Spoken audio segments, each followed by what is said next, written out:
we are back. It is Daggerheart, the fantasy adventure game by Darrington Press, the folks behind Critical Role.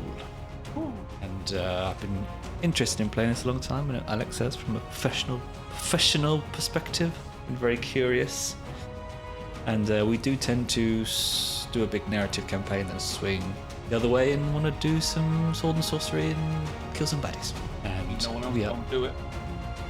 No one else. No, literally no one else will do this adventure if we don't do it. Nope. We are using the 5 banners burning framework, which is kind of like the Game of Thrones, highly political, country on the brink of war framework. So yeah, we're hoping this is going to be not too long a campaign, but something that's medium length, go on a few months maybe, see how we get on. Yeah. Medium rare. Medium rare. I mean, no one said they want to get to max level yet. I do. That's just Oh, well, there you go. You've done it now. I want to complain. I want 100% it. Okay. I'm going to make you some achievements and then do a little blink. That'd be nice. Ding. Mikey actually took damage. Blink. No, I'm a bloody turtle shell to hide in the whole time. And another turtle to protect you as well. Yeah, you can just kind of 2 turtles together. That's it. That's all we're going to do is just take no damage in the corner in our shells, leave you That's two to it. Exactly. We have a lovely time. Just little high fives out of the shell, just like nailed it, bro. Yes. Yeah. Shuffle All maps our have shells corners, into one another. unfortunately. Yeah. So. Mikey's character is, of course, known for their heroics. Yes. The bloody duck was a hero. Yeah, sure. He was. He definitely said that. He was. He was perfectly able to poke a spear from behind a man with a shield. I do distinctly remember him saying he was a hero. He said it a lot. Said it a lot. And loot the bodies. Loot that body. You're not playing a big tanky boy this time. So, although wait a minute, Hodge is playing a tanky boy. Oh well. No tanky boy over here. Just a nimble feline wizard. Love it. May or may not talk like a softly spoken Irish man we once worked with. Ooh. Not that far off. But not quite. You've gone across the border over to Northern Ireland. There we are. Maybe I can make that change right now, yeah? Well. Since Alex's fish and chips are incoming, I will jump into the introduction of this adventure, which will eventually throw to you for character intros, so don't worry, Michael, I will do it this time. You were very upset last time. Tragically. Please, Senpai, introduce the campaign. So, we start in the Realm of Althas, continent made up of 5 countries. You are all part of a company, a storied company of mercenaries known as the Dalian Spears, or the Dalian Company. You've picked up both names over the centuries. You've been tasked with escorting a priceless religious relic from the country of Voldaean to Hilltop. And you have had no choice but to cross lands belonging to Gesthaean through the sempiternal woods. And let me just activate Alchemy. I'll see if I can jump to the map. It's loading. There we go. So if you guys go to tactical, you'll be able to see your little icon there. Whoa. Yummy. That's us. Hey, Speaking that's of a map. Stop pinging, please. That's annoying. Right, children. Yes, so we can see that Voldaean on the west, is That's quite far then. recently had a bloody war with Justaean, where Justaean split from Voldaean and asserted their independence. So tensions are high on their borders, as war is rumored to be brewing again. And you are on the way to Hilltop, which is an old ally of Voldaean, and their religious center, their religious seat.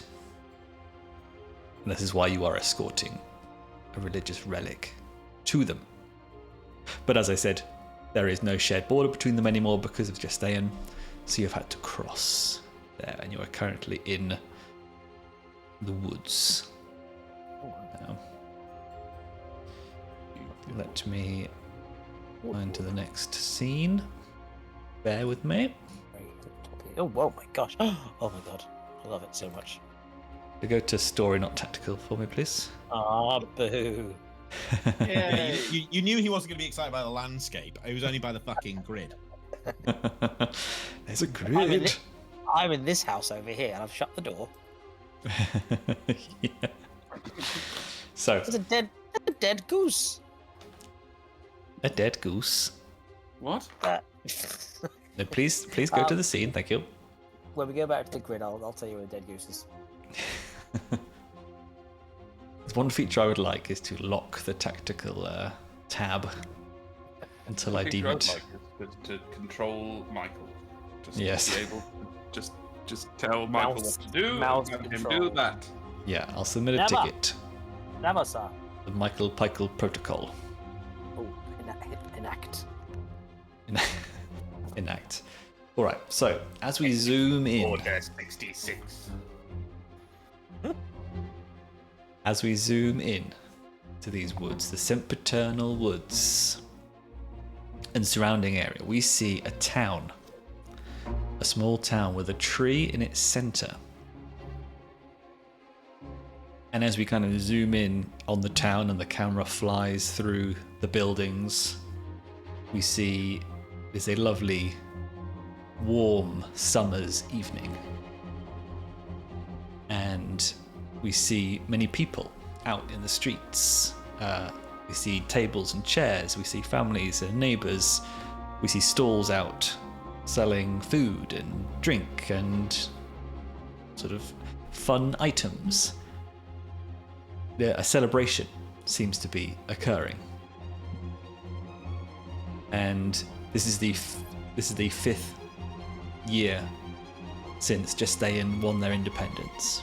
So it is a kind of a Independence Day celebration. Amongst these locals, we see the professional, smart-looking soldiery of the Dalian spears. Some out in the street. We see some in the tavern, in the inn, and we even see some still running errands and refusing to take part in the merrymaking. But the locals are in high spirits, and the company brings with them their war chests, and so are spending freely in the town. So the mood is good. Vibes are right. Now, the vibes are right. So, I would like to know, where do we find your characters? Where does the camera fly next to find you? And what do we see you doing as part of this celebration? Are you one of the ones who are still carrying out company business? Are you going shopping? Are you drinking? Are you gambling? Whatever it is. Are you in the armory? If you're in the blacksmith, repairing your war gear? And I would also like you to tell me your class, ancestry, and community. One quick question to understand this, Seymour. We talk about the Dalian Company. There's obviously our characters. I understand that there are grunts or other members that are much more kind of low tier. We're in there as well. Mhm. So there's a fair few of us. We're talking dozens, 10, 5. Like we got just other people running. We're here the leaders? Obviously, we've got a big commander maybe back home, or is he here too, or are we just here? We're running the roost, are we?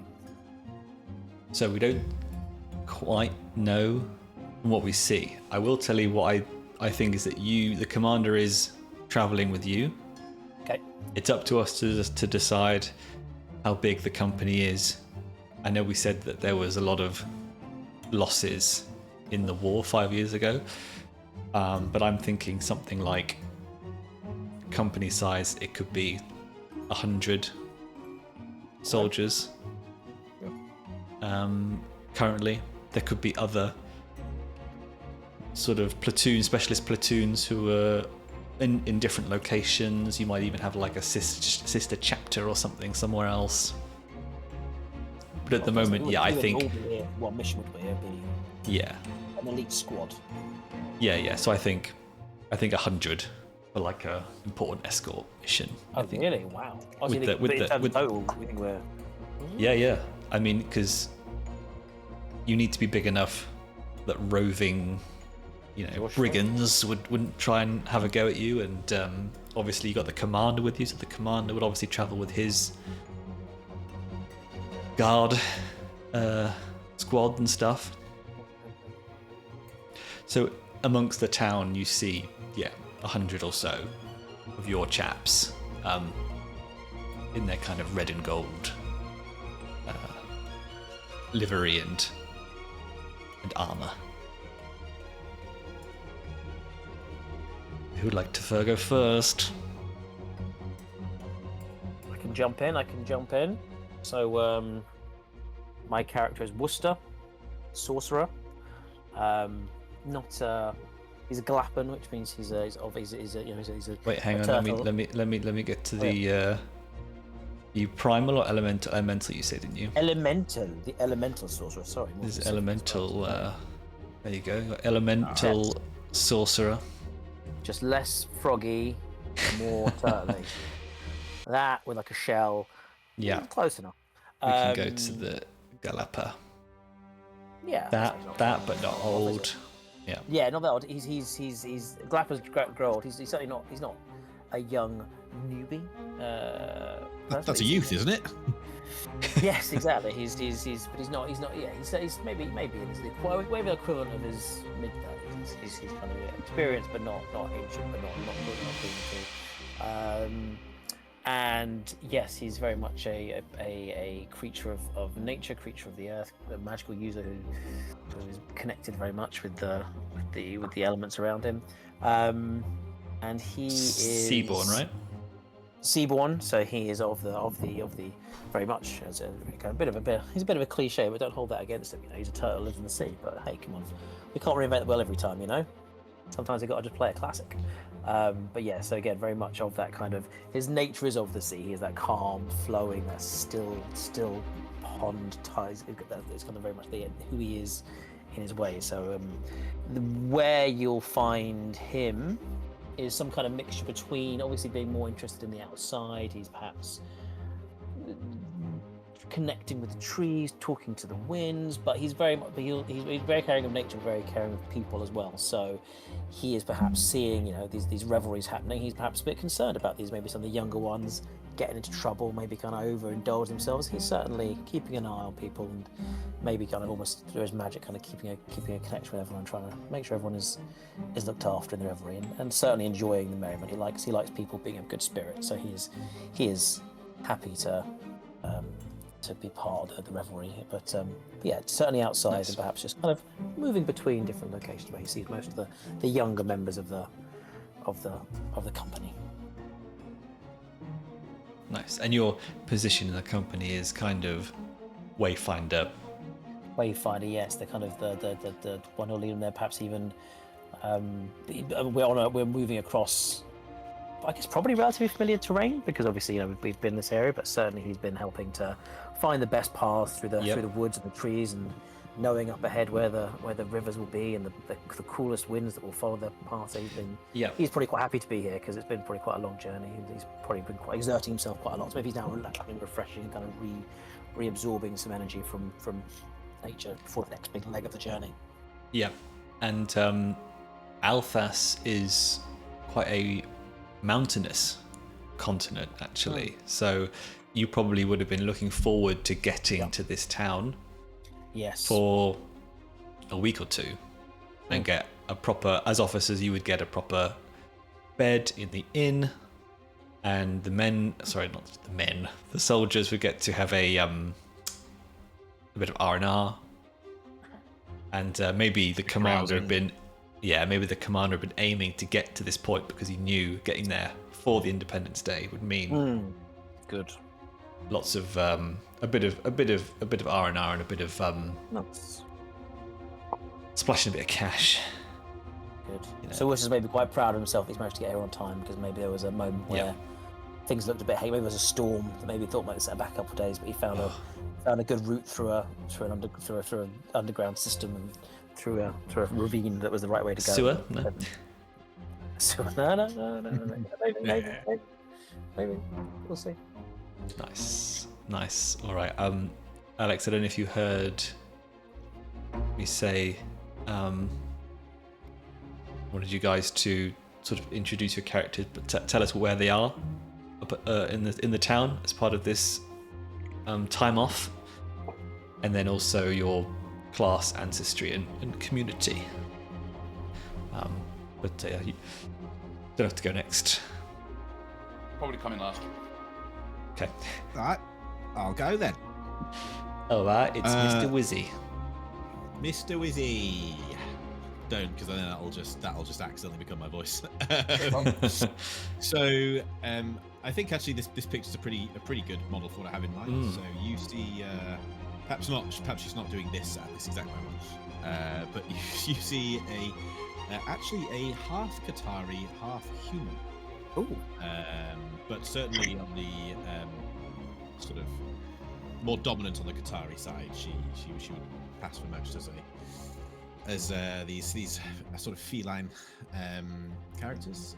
This is Vane Ashcroft, a mix of a high scholar and traveling mage in this mercenary company. You find her in, I would say, actually dressed somewhat like this, in robes that are at once quite scholarly but also practical, and somewhere that would be strangely sort of both fitting in the court of a noble, but also in a commanding position on the battlefield. But despite all of that, and I should say, her role in the organization is the lawkeeper.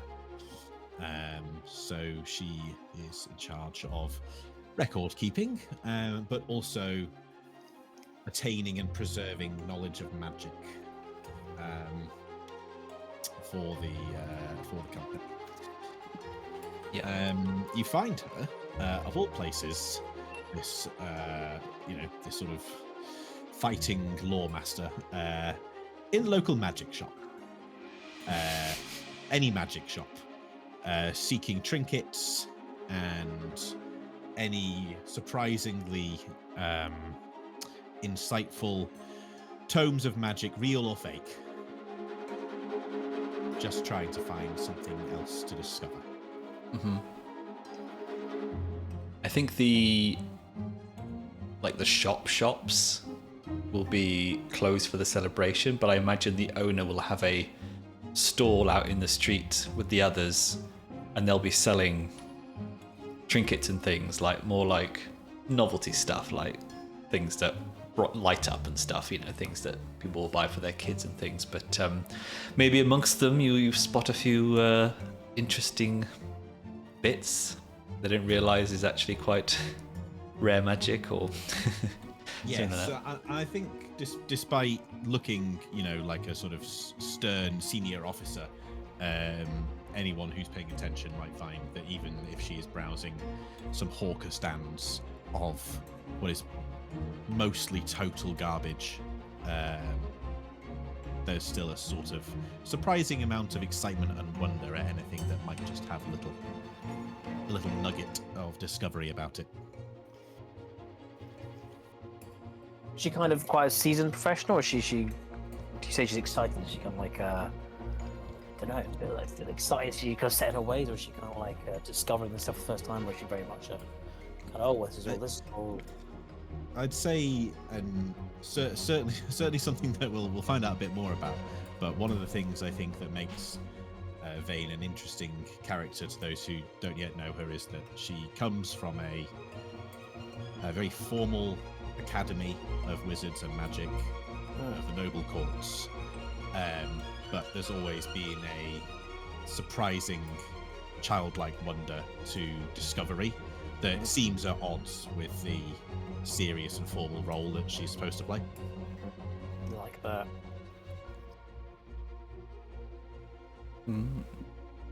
She really likes car boot sales. Oh, yeah. Loves a good deal. Oh, yeah. So, yeah, urging the quartermaster to take us to the local car boot every week.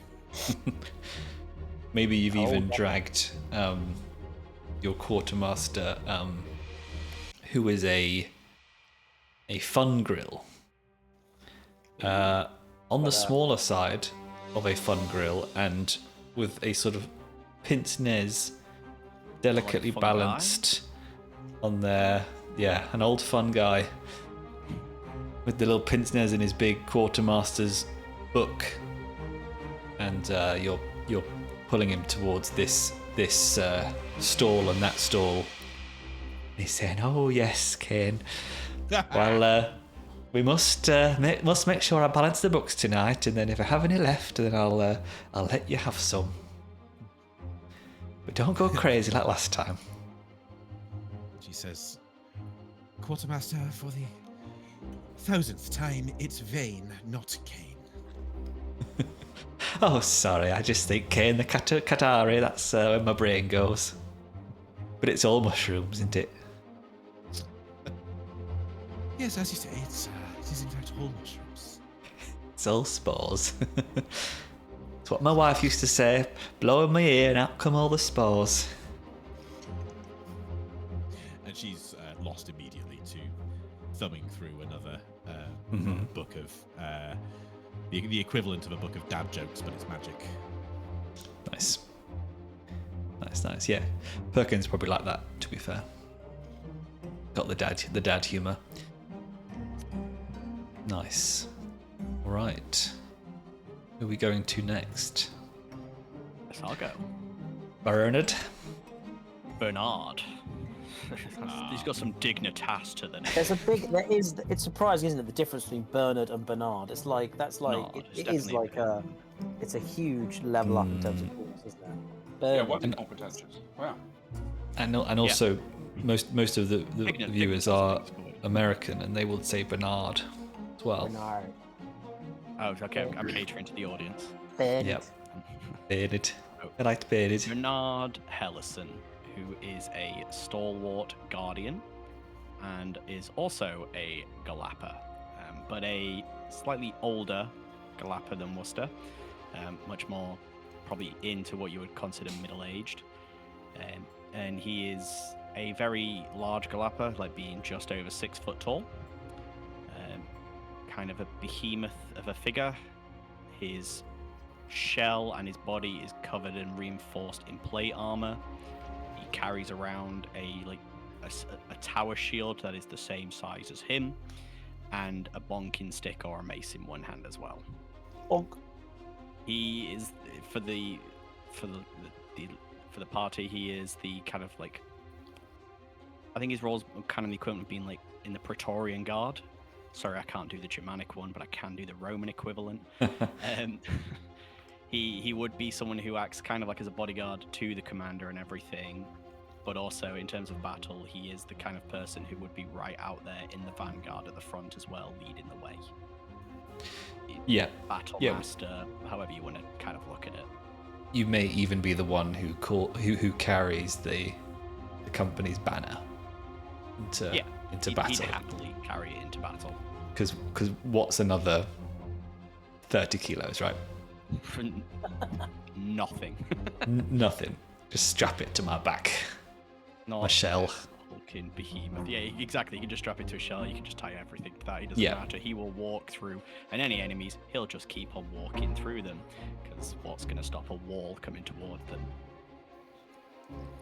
In terms of at this moment, whilst he takes his role very seriously. He isn't a very stern person. Actually, he does like to consider himself kind of a Galapa of the people. He is very down to earth with them as well, quite jovial, obviously at times like this. But at the same time, he knows he is quite senior, and he would rather the rest of the company have a bit more fun right now. So I think he still would be taking a sneaky drink every now and again, as his role entitles him to do so. But he would definitely be kind of still working right now, moving around, making sure everything's staying safe, and making sure people aren't getting too carried away. Like the Galapa just looking after everyone. Yeah, Big Daddy Galapa. Bit of the into the provost, which we talked about, the kind of the disciplinarian of the company. So maybe people that maybe the soldiers don't quite fully relax in your presence. So no, not making sure to keep a distance to let them really chill out. Yeah, nice. And maybe you're walking around with the company fife. What did we say their name was? I'm on the wrong scene. Bill. Billy. What did we say? Bill Larkspur. Yes, Bill Larkspur, the Furbolg fife musician of your company, and I feel like ever since watching Dune, I feel like the kind of Atreides bagpipes have suddenly become super cool. How did they make bagpipes cool? Same way Putting them in space. Yeah. Space pipes. Put them at the front of a large army of people coming out of spaceships, and everything looks cool. Yeah. Charging into sci-fi battle with swords. Yeah. Nice. Yeah. So let's say he's with you, maybe entertaining some locals with his bagpipes, because he's obviously part of the commander's retinue, so he knows you fairly well. He's not scared of you, so he's maybe he's hanging out with you. In that case, Bernard is definitely still walking around with like cotton wool stuffed in his ears to bear with it for a little while. Does he not put his head in his shell? He has to keep it out for appearances. Every time he gets a moment, though, he definitely tucks it away. Nice. It sounds like we've got Bernard, Worcester, and Vane. You're all out in the streets, right? Yeah. There or thereabouts. Okay, cool. Right. Well, to our last member, where does the camera fly off to? So I think it's actually that the camera sort of, as it's following Bernard and Billy on their sort of casual patrol around the town, as they pass a tavern, the camera kind of like stops and pivots and then flies in through the window into a scene where you see a fairly large collection of mixture of locals and also troops from the company getting rather merry with big tankards of sloshing ale, and some playing cards, and some one of them's got up on a little stage in the corner, drunkenly singing something, and some others are kind of clapping along and laughing. And in the corner of this scene, kind of sitting on a chair in the corner of the room, very Strider-like, you see a very tall, very kind of rake-thin, slightly kind of hunched almost to fit into regular height space. Plank figure, who I kind of picture as looking quite a lot like the art that I chose for the profile picture, in terms of really not humanoid at all face, with like one large bright yellow eye in the center. Yeah, that one. In fact, it's red here, but picture it yellow. And although his body is similarly metallic to that one, because the type of clank that he and his family are mostly metallic and run very cold, he is wearing a slightly tattered, but through age rather than lack of care, sort of somewhere between a tunic and a robe, that ties at various points on his body for flexibility, but covers kind of the front of his torso like a jacket. And it is deep ochre colour. Quite warm, but a bit faded, but very much yellowish, earthy ochre. And he's sort of basically nodding along to the song, and the various kind of interlacing metal bits of his face keep kind of like sliding in ways that if you knew him, you'd recognize was a smile and a laugh. And this is Keedo Lanisralt. He is the never quite officially named, but generally now accepted sort of moral heart of the company. The religious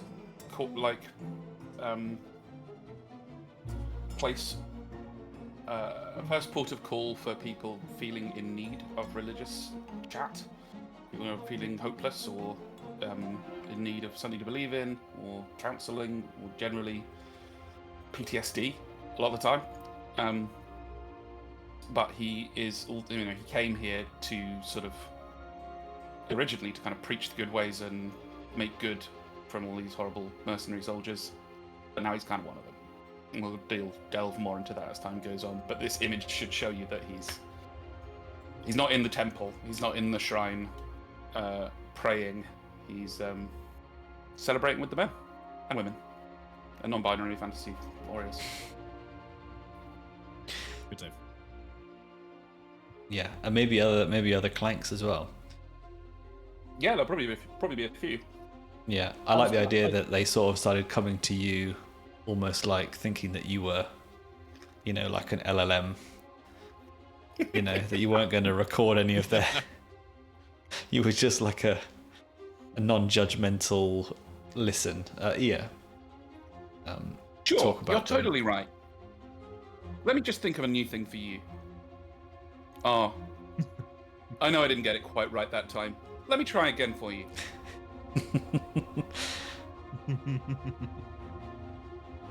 I was going to ask, we talked before, we said that, obviously in this world there's no kind of like dominant ancestry, that's not particularly odd to see certain kinds. It does, something about clanks does still seem a little like that, seems like it's different, but we should still treat it as kind of them as any other kind of just, it's not surprising to see a bunch of clanks clanking around.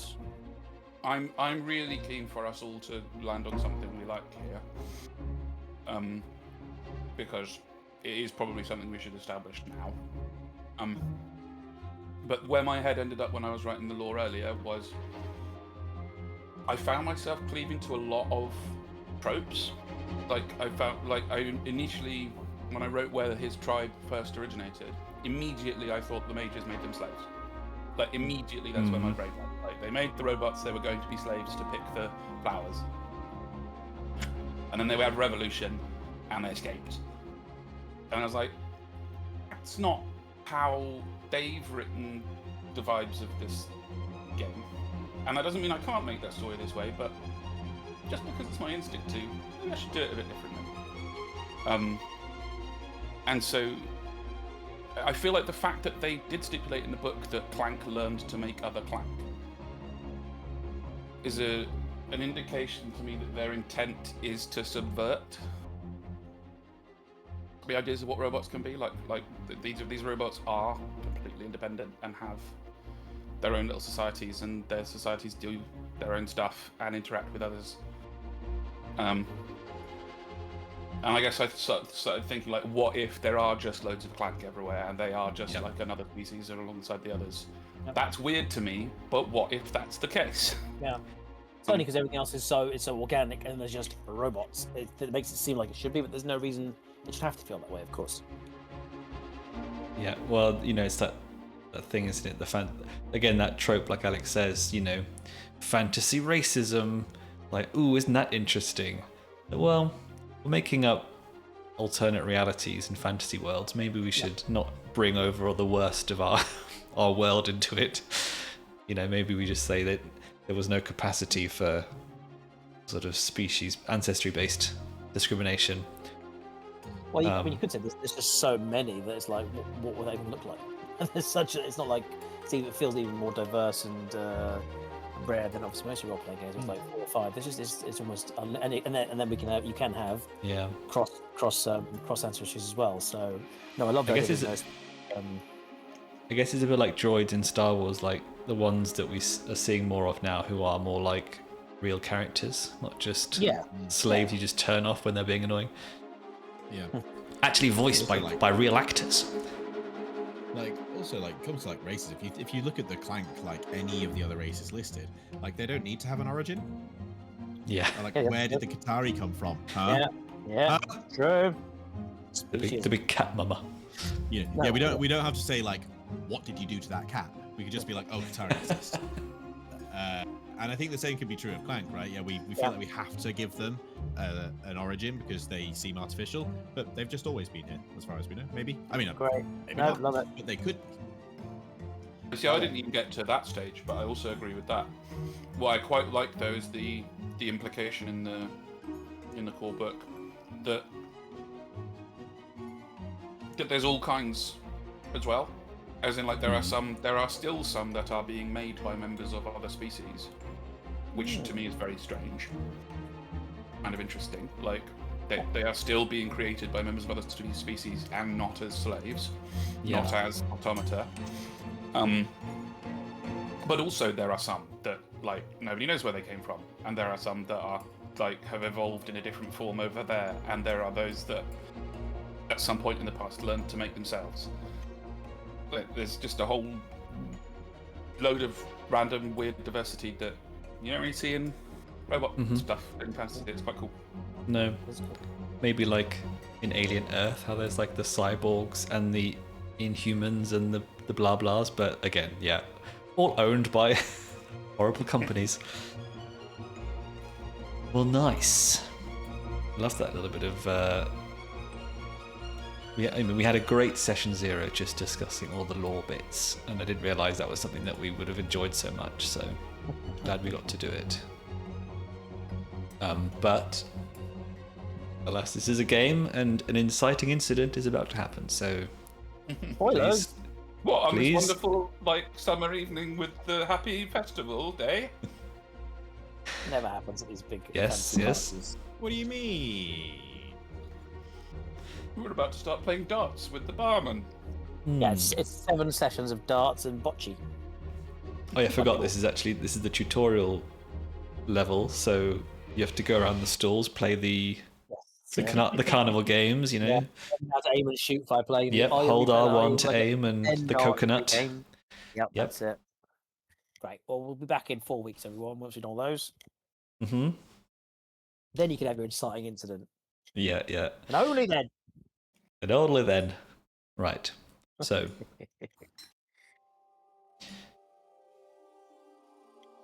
So those of you who are out on the streets. Well, there's really one sort of street that comes in to the town and then carries on. It goes around this big tree that is in the center of the town and then continues on. And well, I was actually going to ask a mechanical question. Is passive awareness a thing in this game? Have you guys learnt that? Not silly about it, no. But All right. there's nothing obvious on the fact sheet. Well, maybe those who are of you who are outside, maybe roll me Instinct? You got instinct? an instinct check. One second. I First cribbed some stats. Let's have a look. Instinct is perceived sense, navigate. A high instinct means you have a keen sense of surroundings. Natural intuition. You'll make an instinct roll to sense danger, notice details in the world around you. So yeah, instinct sounds right. Well, Game Master, I've rolled a 16 with hope. Oh, Lovely. Mark hope on your sheet. There you go. 15 with hope. Oh, Bernard, mark it on your sheet. I've rolled a. If I remember. Oh god. What the hell is that? Oh, What some is that? fear. Thank you very much. I'll take that. What is it? What's that thing? How have you rolled a 25? What? I mean, that's very high. 12 and I 11 think- is 25. Yeah, Everybody you look. add them together and then add your modifier to it. Oh Yeah, yes. yeah. I've got 2 instinct. But wait, what? My dice have gone, but my one of them was. That's the oh, 12. Why is the 12 special? That's just That's just a dice 12 thing. is special. cool. Okay, Special 12. Yeah. I'll roll with this. So it succeeds because it's part. Is it? What's the base? The base So- check 10. Is that? So the You can You can difficulty. still fail with hope for the record. Yeah. The difficulty number was 15 for the check. So you all passed. Pass with fear. So you get a fear. If you rolled with hope, mark hope. If you rolled with fear, I have collected that fear. Yeah. Normally we all would I make get. like a kind of a advantage, also like a good or bad consequence off the back of those rolls. So if you rolled with hope, you would get like a good consequence apart from the success, and then if it was with fear, it would be like a negative consequence, regardless if you passed or failed. But this was just a simple awareness check, so we're not getting too deep into those mechanics just yet. But you all start to feel or sense a rumbling in the ground. A rumbling that you recognize all as professional soldiers of incoming cavalry. Well, horses, basically. You're the first people to notice it, and then a few moments later you start to see around you that other people in the crowd start to be like, the conversations come to a stop and they start going, oh, what's that? And they all start turning towards the east.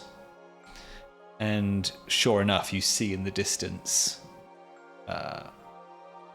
people on horseback, barreling full pelt, galloping, I think they call it, towards the centre of this town. And there are a number of them on horseback, and then following on is a carriage being pulled by 4 horses.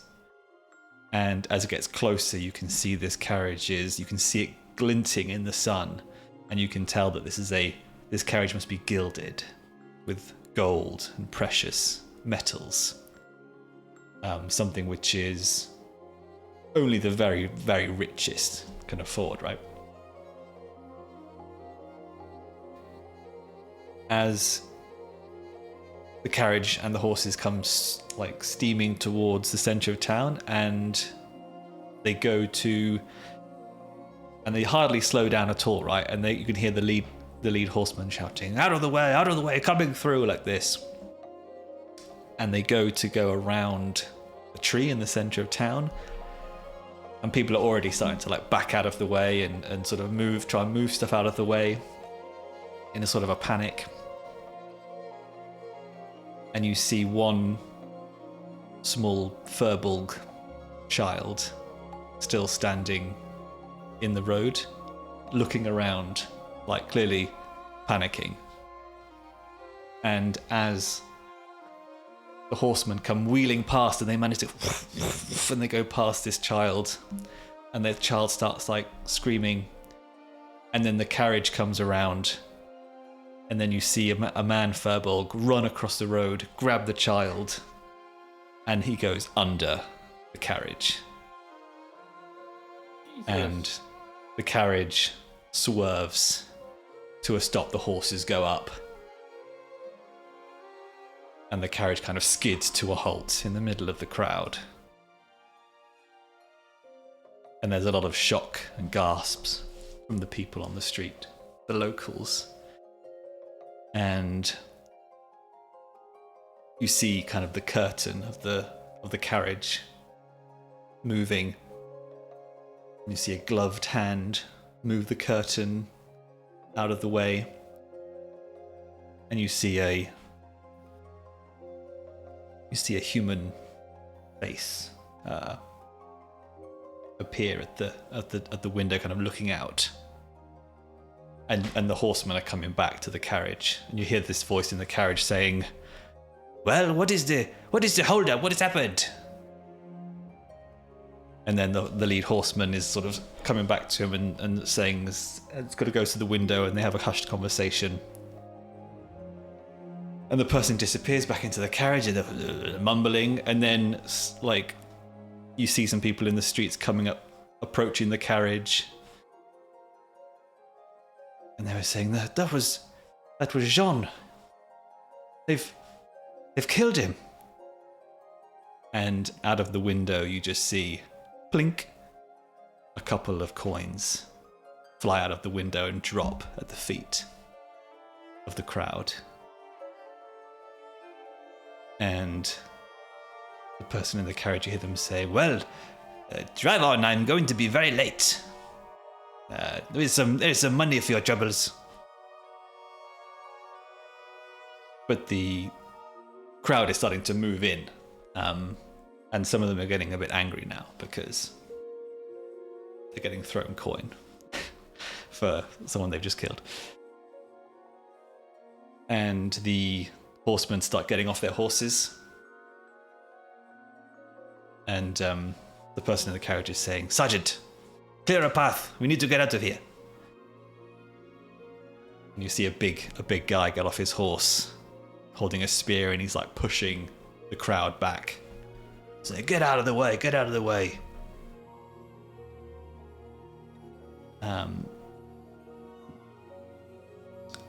And then this last thing you see, and this is the last thing before I let you act, is you see the person in the carriage disappear, and another face appears at the window, and they're wearing a purple veil across their face, and they're in purple robes, and a purple velvet glove reaches out of the carriage window holding a pouch. They just very lightly throw the pouch towards the crowd, and it flaps open, and this kind of purple dust flies into the air, is picked up by the winds.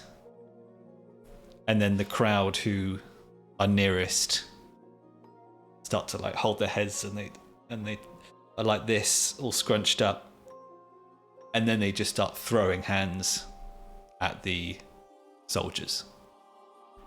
And then all the other soldiers are getting off their horses and being like trying to like stop the crowd and stuff, and they're getting their swords out and everything. And the carriage manages to force its way out and out of town. What do you do? How many village folk are we talking about here, and how many soldiers? Definitely a few dozen townsfolk. About 5 or 6 soldiers. And are they like fucking wailing on the village people, or are they kind of village people on the townsfolk, or are they kind of more still like in control mode? Or have they started to get violent? It's ratcheting up more and more as the seconds tick on. Even the soldiers are starting to look like they are going to start to use their weapons as they are sort of like getting pushed back in a loose line. Well, I mean, I don't know if everyone in the outside space, but I assume what has been happening, we've been moving towards the spectacle. The Galapa not particularly fast, so we've been hobbling that way. We're getting there.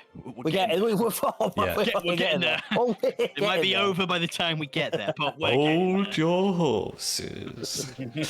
And I will say at any of that point, Keedo, you could have noticed the commotion and come outside as well. We'll say that. The thing that strikes me that I would like to do is, as a elementalist with the ability to control water, is if I can get close enough, the first port of action would be to kind of get to that space and I can it doesn't specify how far, but I can shape the element of water into harmless effects. But I would almost like to kind of get as close as I can, and the first port would be to kind of try some kind of like dispersing spray of water, almost calm the main distraction, with almost maybe even cleanse off some of this crazy dust, but like kind of summon an avatar water blast and kind of just try and spray the crowd with not to pose them down, but to kind of douse and almost awaken if they're in a stupor. Famously used to calm down people, the water cannon. As a first, not a cannon, imagine more like a water balloon, big water balloon. All right, fucking Blastoise. Yeah, exactly. My people use a technique we call Crowd cackling. is clearing. That's my opening gambit. Okay, so you're kind of shooting water at people, and yeah. I don't know if that's chilling them out, to be honest. I'm trying. Got to try something. Yeah. Have you though? Have you got to try something? He's trying to get to the unfortunately killed person, and I assume his child is hopefully still safe under his deceased father's body. He's trying to get to that point, so if it requires trying to get through the crowd, that's fine. But as he gets close, he's trying to cool things off as best he can. It's the water can be cool. That's something you can have. Yeah. It's very refreshing. It's very refreshing. Lovely mountain water. Imagine Evian, but trice filtered. What? Trice. Does mountain water need filtering? I don't know. That's my opening gambit. You guys can do whatever you want. All right. Well, as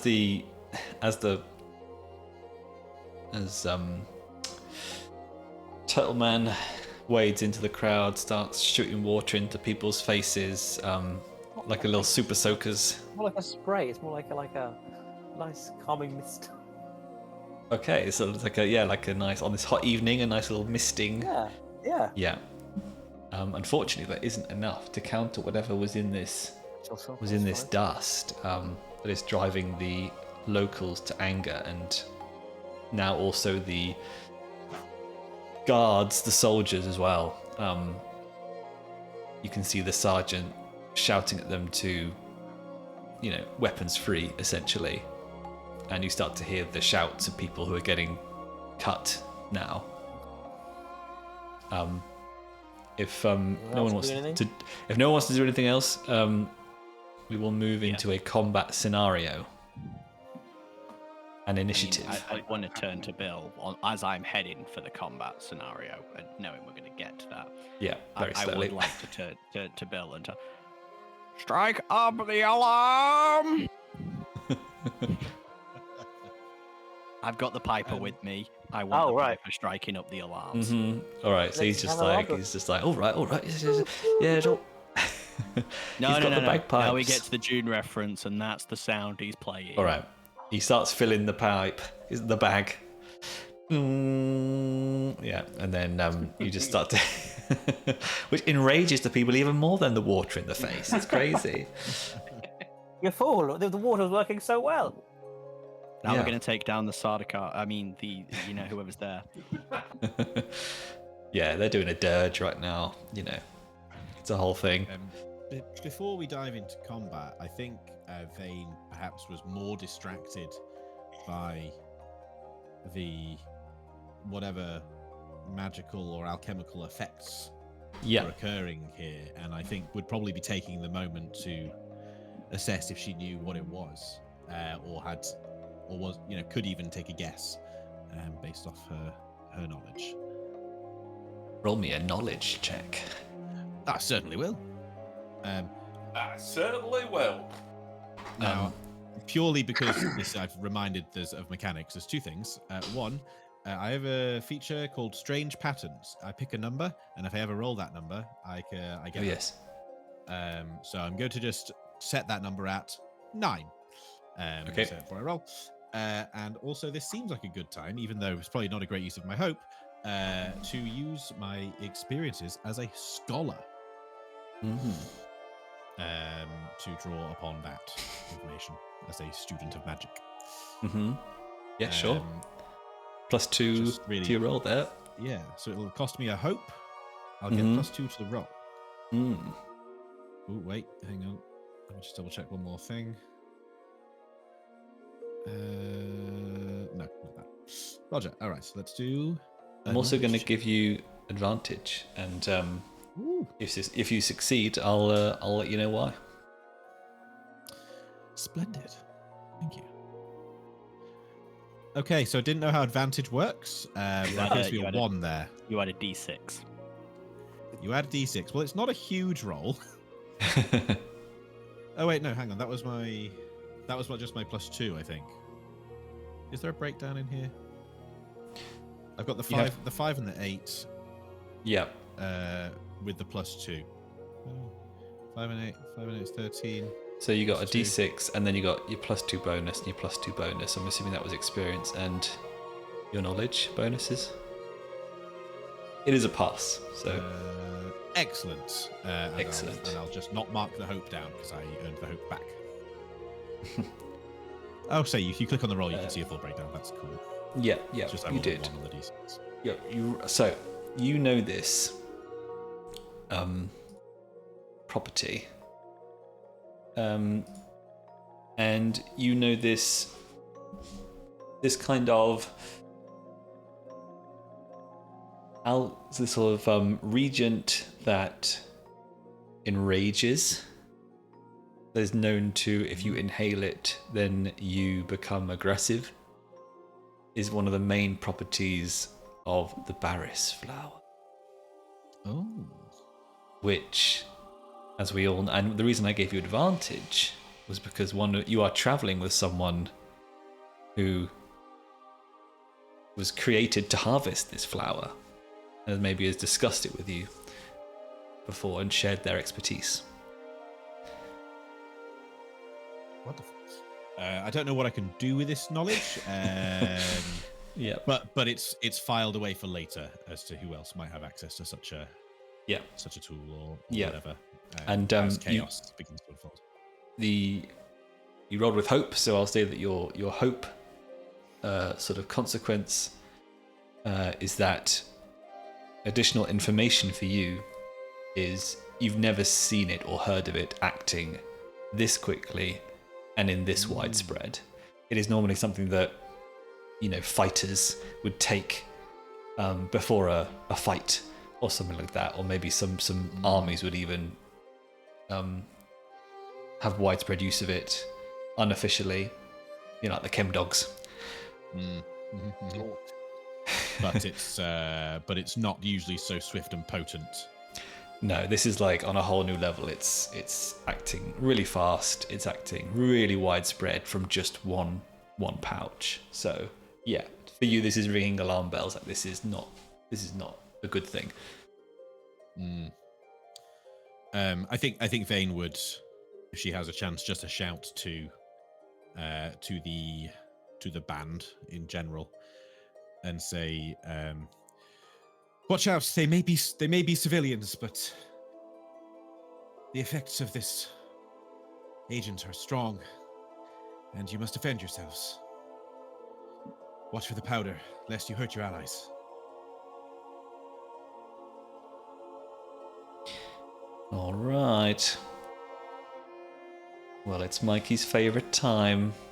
Will you please move over to the tactical map?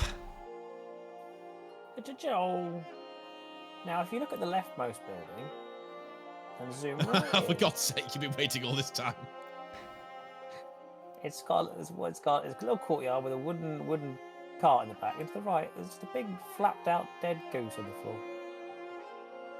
Bladed guards? Could you perhaps call them Blade Guard. Maybe even veterans? Head guard. These guys all look fucking sick, by the way. They do. They look a Yeah. bit intent. Like, I They would look not like- mess with the head guard. They Yeah, look we're about like to. Magic the Gathering cards, don't they? They do. Right, let me spawn in you guys as well. So you'll have to let me know where you grab your own tokens and tell me where you'd like to start. Let's say behind this wall of strong, handsome Blade Guard veterans. Where's the where's the turned over cart and the crowd of people? Sorry, mate, you'll have to use your imagination, I'm afraid. Just give me a general. I guess if they're going towards the tree. Well, say that the carriage is sped off out of town, Yes. out of Okay, sorry, dodge. sorry.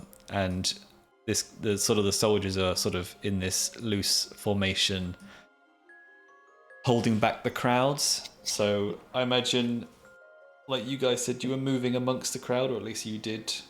They must be coming Worcester. from- There they be. So I think, as we mentioned in session 0, the official way of doing initiative in this game is it's kind of free form, and then I can jump in when you guys roll with fear, or I can use my fear points to jump in. Do we want to try that, or do we want to just do alternating I go you go kind of thing? Should we try and run it as it's as Matt Mercer intended? See how it goes. Yeah, we should give it a go, shouldn't we? All right. Okay. Well, who is the first to act? Let's say that Bernard has slowly waded into the crowd. I was a bit further out as we discussed before doing with the marching, so I think I'll probably start a little bit further, making my Okay. way in. Yeah, And I'll and don't start forget you can right click and go to Show Range Guide, and that will help you determine Oh, I love that. ranges. Oh, I love that. That's We all love brilliant. that. Yeah, so I've moved myself further away, so I'll move into very close I mean, when we I- actually get around to Nice. me. For information, Mikey, when Ollie first showed that to us, he was like, Mikey's going to lose his shit about this. I love it.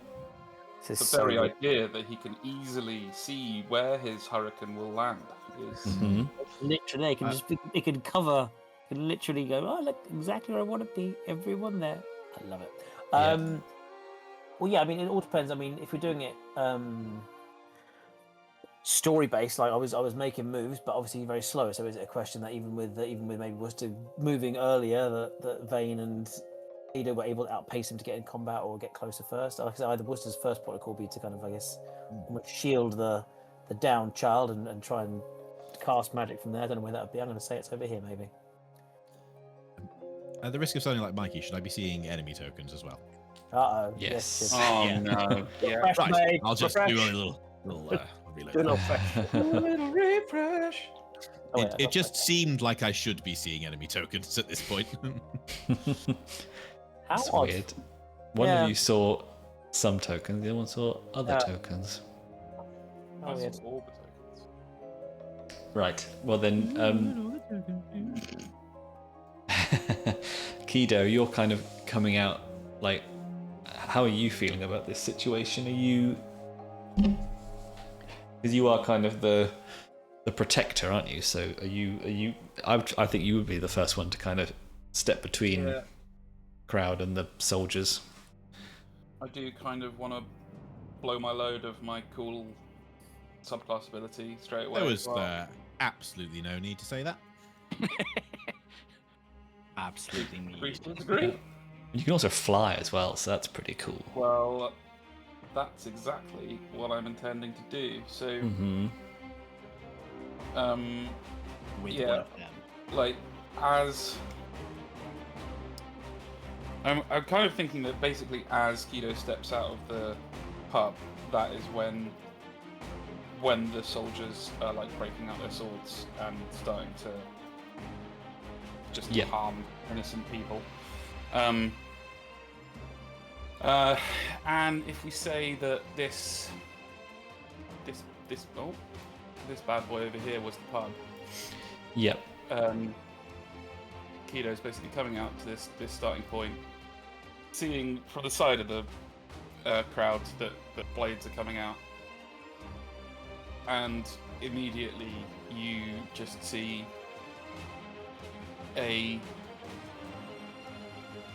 grand splay of dimly glowing yellow metal extensions just fan out from his back with a clatter,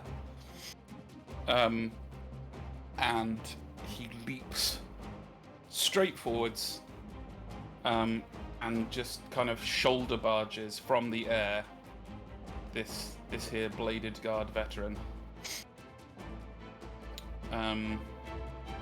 just shouting. What does he shout? I haven't worked out his voice yet. Unhand them! I don't know what his voice is going to be like. Probably not that. But yeah, so the flying thing is pretty cool. You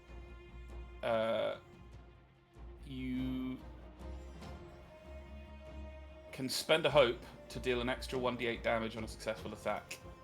So it's like you should do a sort of flying charge, and that's what we're trying to do here. So yeah, we'll slam into this chap and attempt to hit him around the noggin with our hallowed axe. So I rolled for my prayer dice. Hello there. Hello there. Hello Dax. It's a character from Deep Space Nine. I rolled for my prayer dice, which is the seraph thing. Before you roll at the beginning of each session, you roll a number of d4s equal to your subclass's spellcast trait, which for me is 2, and then you hold those dice in reserve, and you can spend any number of prayer dice to aid yourself or an ally within far range, which basically means you can reduce incoming damage by that amount, or you can add to a roll's result after the roll is made, or gain hope equal to the result, which is pretty good. I didn't roll. I rolled fine. I got a 4 and a 1. So that's the thing. Hopefully, I won't have to use them immediately. So hallowed axe attack. Bing. Now. I don't get advantage. What's the difficulty? So I need to look at their sheet. Check their sheet. Let's have a look here. So the difficulty is 12. Oh. They on these got chaps. Some chunky armor on. Yes, actually, let me just double check if they've got any.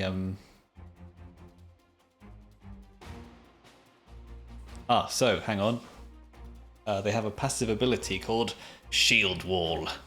A creature who tries to move within very close range of the guard must succeed on an agility roll. So we can't start within very close range, I assume, with this. If additional bladed guards are standing in a line alongside the first, and each... Well, actually, let's say because you're flanking, let's say that doesn't apply, because I think it says that they have to be in a line adjacent. Yeah, rule of cool, I feel like we are... Does that increases them by the total number of guards in the line? So let's just say... Let's go with it for now. Let's just say we'll ignore that for now. I am flying in from the side. Yeah. I'm no expert on shield walls, but I don't think that's what made Harold Godwin's shield wall fail at Hastings. Those flying Vikings, got to watch out. I just don't think they did it. I know that's what the history books say. The Vikings flew in, but So attacking with no penalties and a difficulty of 12. That's it. Have to roll the agility roll though. It's bad. Ooh. It's real bad. Oh dear. Doesn't matter.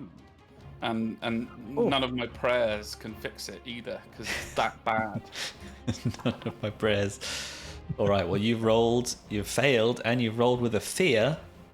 So I'm going to spend that fear straight away to attack back with Blade Guard veteran.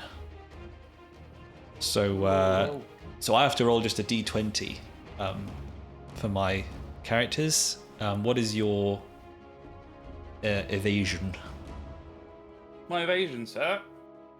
Yes. My evasion, sir, is 8, sir. All right. Seems low. That's well, big chunky d20. Hey! Well, that is a 2, and they have a +1 attack. That does not beat 8. Okay, There so are lower evasions here, Mikey, for Huh? your benefit. There are Say- lower evasions in the party than an 8 as well. Well, With okay. higher so armor. that's- More armed. Evasion set on class. Evasion class or it's class, isn't it? I guess not. I guess it's class. Yeah, It's yeah. actually, isn't it? It's based on class, but then if you have armor can increase. Yes, Depending on what equals you or use, it can decrease. increase Yes, or right. decrease depending. That makes sense. Why I've got 11. So if I was like, well, but I'm a big turtle, but actually it's not. I'm a wizard way very Yeah, light and I've armor, got so 6 that's why. evasion. Great, but you've got Mhm. big clunky armor, so that'll help Yeah, with that. nice. Great. Okay. Cool. Right, next, please. So again, to run me through it, so obviously it sounds like we can't just start in very close range then, because there's a penalty for moving into very close range. Mm-hmm. Is that fair? Yes. If you're already in. And run me through. Well, I mean, I would like to say I'm already in very close range, but it seems a bit. According Game- to the tracker, you are. Sure, According to the- sure. GM Don't complicate it. I'm happy to start. I'm happy to start here. if Well, that's okay. I'll say that Worcester is in very close range because you were before the battle. You were the one who was being amongst them, so I think that makes Okay, sense. great. So he's now over there, and again, not that matters, but guy was killed by the carriage. There was a small kid. The aim is, he's kind of now was over that kind of kid, and unfortunately a corpse as well. The kid seem all right under there, as far as you can tell. As you can see, he's at least. Yeah, I think the child seems frightened but okay, but the adult is Sure. dead. So Worcester's kind of moved in as fast as he can and kind of gone in, shell pointing back at the guard, and is going to conjure a rain of blades, which, as we decided, could be how we wanted. And for Worcester, these will form as kind of almost like very, again, water-based elementals. They'll be very kind of much more than his little mist before. They'll be magically charged water daggers that would not aim to kill or hurt, but will do obviously damage and aim to incapacitate. Water daggers. I'm just checking this one. It's an interesting one. It says it seems to the Rain of Blade says you make a roll to conjure the blades that strike out all targets within close range. Pause. And then it says targets you succeed against. So, but if there's multiple targets, am I rolling for each individual person? Does that sound like? That seemed a bit excessive. It seems a bit much. It's a weird one. More like if multiple targets have different evasions, right? That's what I was thinking as well. If they're all kind of the same, it sounds like one roll would cover the success. What do you think? Would be my assumption. That's kind of what I was thinking. Let me read the spell. So, Yeah, spend a hope to make a spellcast roll and conjure throwing blades that strike out at all targets within very close range. Targets you succeed against take d8 plus 2 magic damage using your proficiency. Yeah. So is that roll once if they're all the same level of difficulty? It's a wall. Yeah, I think so. Yeah. Let's just go with that. And what does it mean? Roll that, but then make magic damage using. Oh, the damage will use proficiency, which is 1 because we're all level 1. So it's the damage that will. Cool, fine. Cool. Well, I'll roll to then. So we're going 12. Is the damage still difficulty still? Yes, I don't think you're in close range of the captain yet. No. So I'm going to do this, and so I have a little my what do you call it? Society trait is Know That Tide. So I can whenever I roll with fear, I get a little token that I can use to then add +1 bonus to a roll. So I'm going to use that fear bonus I got from earlier to add +1 to this as well, to try and get a hit on these guys. I don't think you can. I think that just means on the roll that you roll. when it messes with you, it says no attack.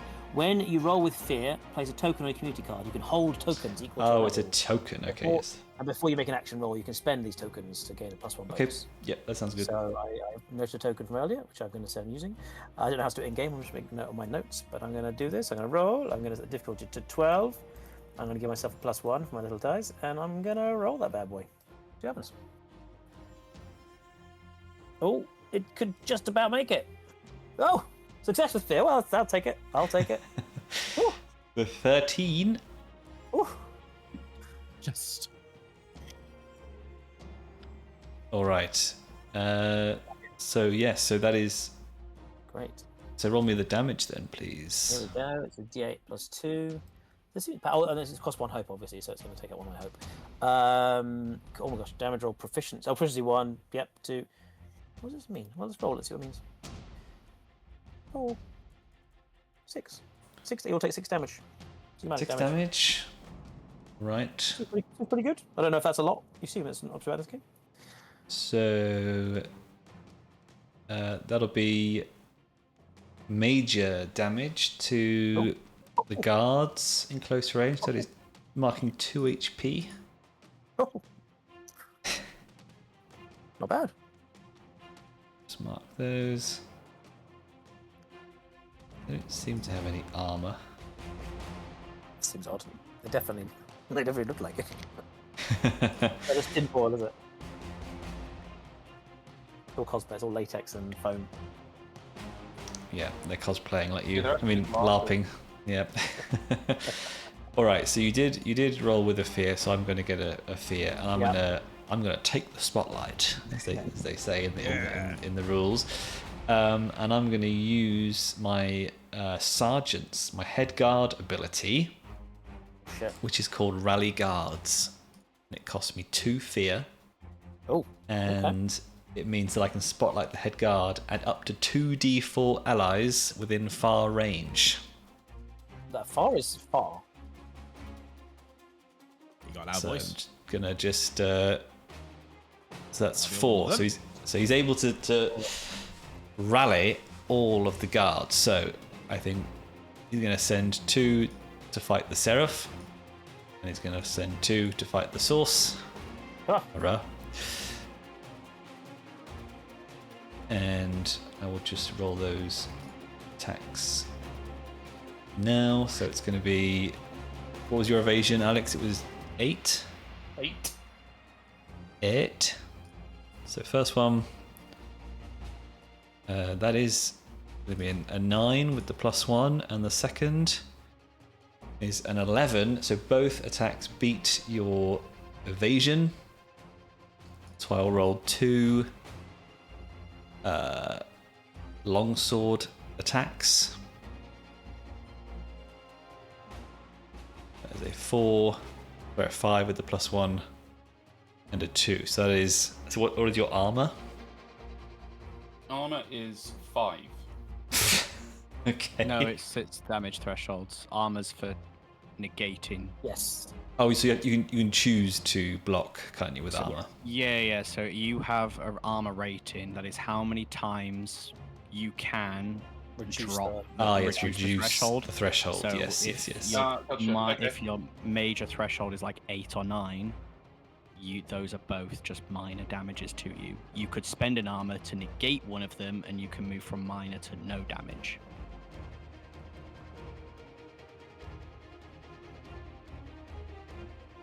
Yeah, You can so only spend minor damage one would take armor 1 rating. hit point off each, right?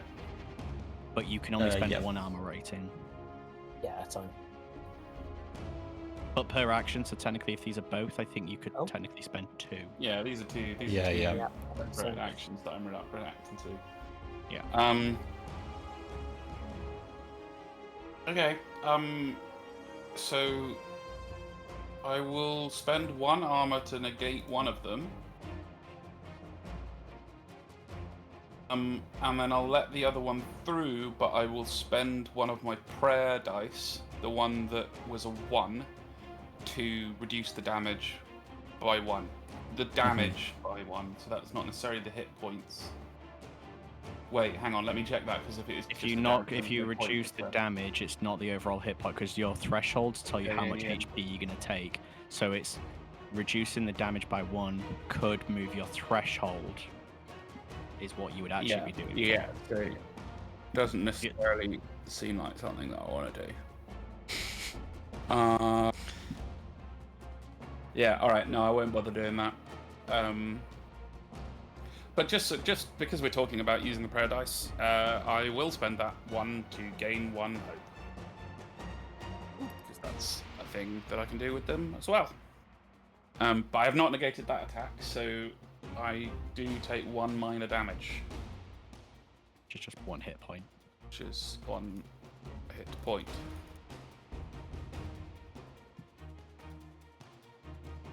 One hit point.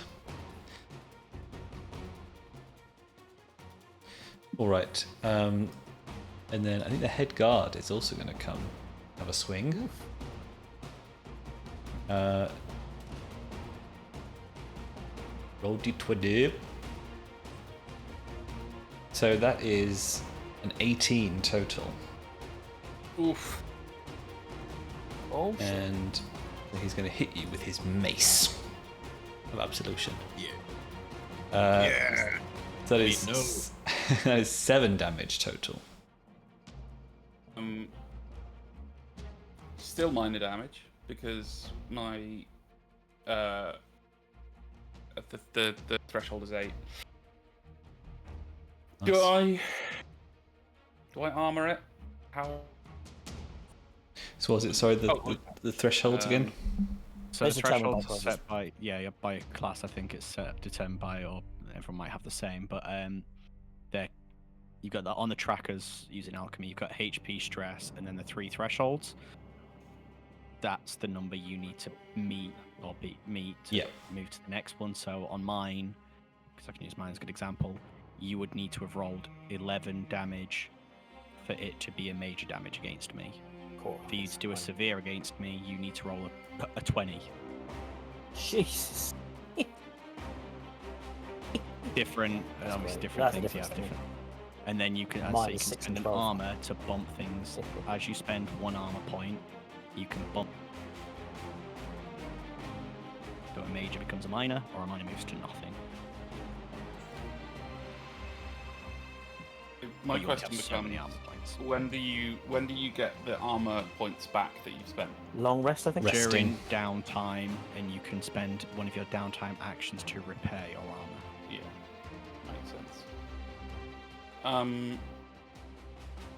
Alex debating if he wants to keep that take the HP or spend an armor point to make it no damage.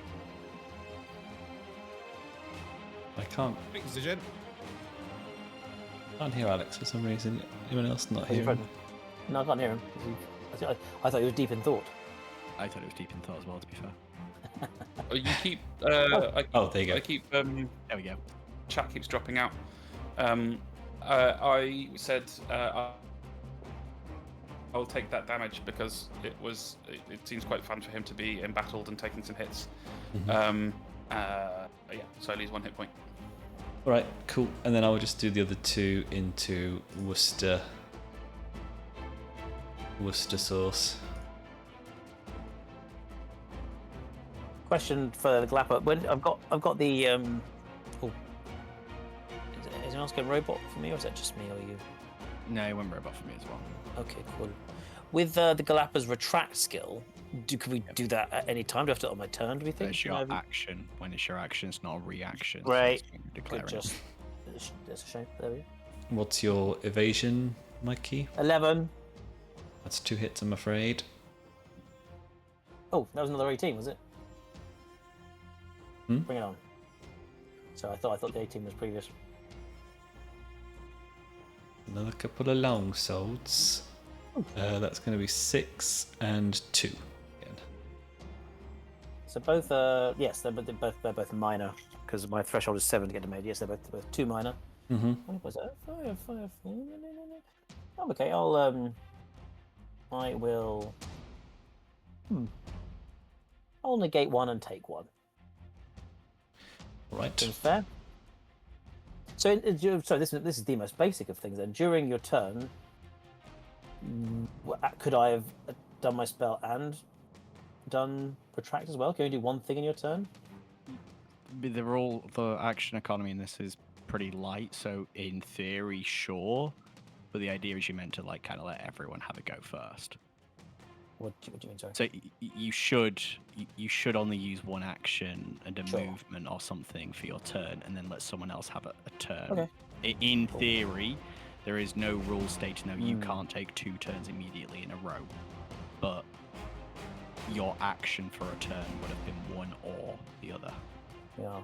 How do we feel that? Again, it's all just learning together. Although I think the thing like that is obviously is not to spend saying, I cast a spell, and I do a backflip, and I run to the tavern.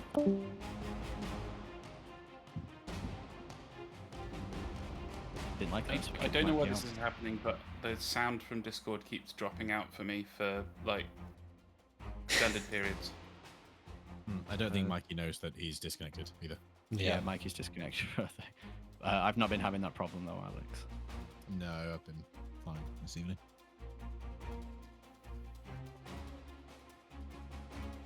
Must be my internet, I guess. While debate's happening around action economy and Mikey's trying to return, I do have an action I could do. Yay! So sensing the danger, very clear danger in front of her and to Worcester, Vane steps forward into this melee. Oh. You're a wizard, Harry. I'm a wizard. And says, "Get back!" as she casts Power Push. Oh. So, Siri, name me a gay sex drug. I'm fucking nuts. Sorry, man. So Power Push. What will be the difficulty? It is a spellcast roll. 12. It'll be 12. Roger that. Difficulty 12. No bonuses, I don't believe. No bones. Let's No roll. bones. No bones about it. Well, that's oh no, I've made it. I've made it. Success with fear, and I've rolled a 9, which therefore will give me a hope. Oh, great. Oh, that wasn't a 6. I thought it was a 6. Yes, it's. I thought it was also a 6, and I was Yeah. good at this point. And then I looked over to the track on the left. What did your 9 get So you? that was. Hope. Sorry. That Oh, gives me a lovely. hope. Ooh. Whenever I roll a 9, I can change Nice. that number at a rest of my wish. And if that is a hit, then we will roll D10 plus 2 magic damage using proficiency, and the target will be knocked back to far range. Whoa! Blimey. That's fun. And also incredibly fun. So that's actually going to be 8 damage. Oof. I don't think I saw the proficiency in there as well. So maybe it's 9. My proficiency automatically was in there. I did mine. Mine worth wasn't again. in this one. So I think it's 9 if proficiency should be in there. Why don't you click it again and see? Well, it says it should be in there. Well, mine when I did damage. I've clicked on it and it isn't in there. Well, there you go. Never mind. Yeah, when I It clicked on should my be damage. D10 plus 2 using proficiency. I'm assuming it seems to be a +1 from previous rolls, but I can't say I'm clear on the mechanics. Yeah. Using your proficiency would make that up to 2d10. So if you had a 2 proficiency, it would become 2d10. Roger. Your current proficiency is 1, so that's the right number. It's 1d10 plus 2. Fabulous. Right. All right. Good. Well, then So it's 8 damage and pushed back to far. All right, alchemy was correct. All right, so I'm going to. Alchemy was I've turned on your ranged guide, so I'm going to boot him all the way over here. It's quite far. Far is. Far is far. It's a real get the fuck back. Yeah. I was shocked how close very close was. And I'm also shocked how far is. Yeah. So that was enough to do another major damage. You're 1 off from a severe. So he's barely alive. Slams against a tree, one of these little trees. Nice. And then Wizard watching the sorcerer's back. We're gonna be a great. Do they still have Fucking shield yeah. wall even split up like this? Just out of Magic interest. Bros. Just where I reflavor how I describe things if they do have shield wall. so shield wall is a passive ability when you move in within very close range. You must succeed on an agility roll, and then if there is basically others within melee range, it increases the difficulty. Okay, well I'm wanting to move to here. Oh, hang on. Let me spend the fear that Vane has generated there. Damn. No need. No, I was trying to get in first so I could protect them all I know. from you doing exactly what you're doing. I know, Mr. Tank. I know. See, was it your evasion though? Vane is quite high, isn't it? It is 12. I guess that was wizardy types. Oh god. Fuck your 12. Well, Let me just double See. check if Nat crits are a 20s thing. They are a thing, but I don't Not know for I you. don't think they are. No, I don't think they are. So Because No. for us, the way to get a crit is not to roll, it's to roll 2 of the exact same number. yeah, number yeah. Yes, I think I read that before. Yes, and NPCs just don't get crits, do they? Yeah, no. and yet, because I'm offended that it's a 20, we're going to see the first use of not this time. Now, I will spend 3 hope to force this adversary to re-roll the attack roll. Wow. Is that a feature? One of your features? It's a wizard feature, strangely enough. Lovely. A Oh. piss. that's a 40. Well, I still feel better about it. Yes. Well, 300. Alright. That's quite a big. So longsword damage. It is a 6. It's a 6. That would be major damage, so it looks like I'm spending an armor to keep it at minor. Mm-hmm. Taking 1. What I quite like about the recovery mechanics in this is that yes, you can sleep off all of your HP recovery, but you could have to pick if you want to recover HP or stress or repair your armor or work on your project. You have to pick 2 out of 5. So Very there are lazy. It's a bit, yeah, I was gonna say a bit bladesy. You just got to pick what you're gonna. But a bit base simpler. strategy on. I hate Yes. the fact that you could choose to rest and roll dice and still not get anything back. You haven't filled up your clock. At least you can say no, HP back. well, they It's all nice and they set. fixed that in deep cuts. So They did. They heard me. So they chill listened out. to all my ranting. all right. So yeah, go on then, Bernard. I'm Make intending way to... for the bulldozer. Yeah, I'll declare it first because obviously I know I've got to make an agility roll. So I'm intending to move to here between everyone. Mm-hmm. So I'm also going to spend a hope to add my experience of hold the line, to recognize obviously what tactic they're doing to kind of shield each other, and I'm trying to break through into the middle of all of that. I'll roll my agility because I've got no idea what happens if I fuck this up. What was the rule if they were in a line? They got just +1 damage or something?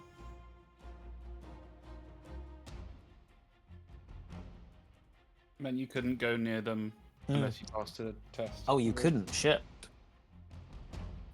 Well, I mean, if you go near them, you have to pass an evasion test. I don't think we got as far as asking what happened if you failed the test. That's what we're about to find out. It also doesn't.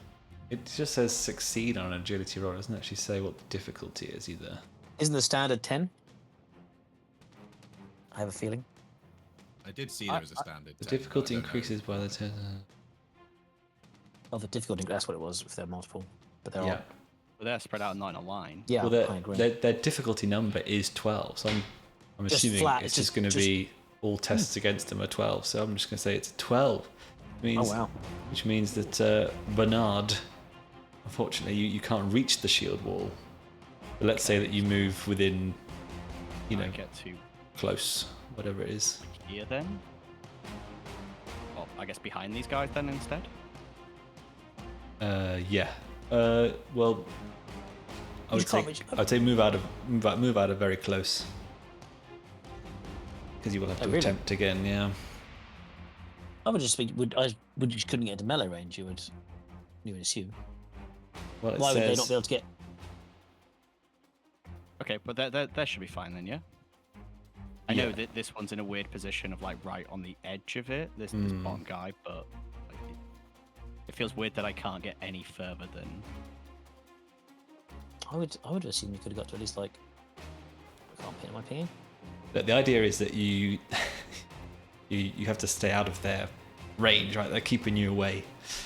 Yeah, so I'm keeping out of their range right now, right? Yeah, like yeah. Here, like, so I'm still trying to command it and keeping the point where I can... I know I can't do anything to help Keedo at the moment, which I was also trying to do, but at least I can see Keedo for my kind of role, but I guess there's really much else I can do then. No. Bastards. All right. I'm gonna spotlight the head guard again and spend 2 more fear. Shit. And Nice to I'm roll gonna with fear. I'm gonna activate Oh, I'll get my hook back up at least. 2d4 allies. Don't like those dice from... That's all of them. It would appear so. That's more than all of them. 2 more a bit.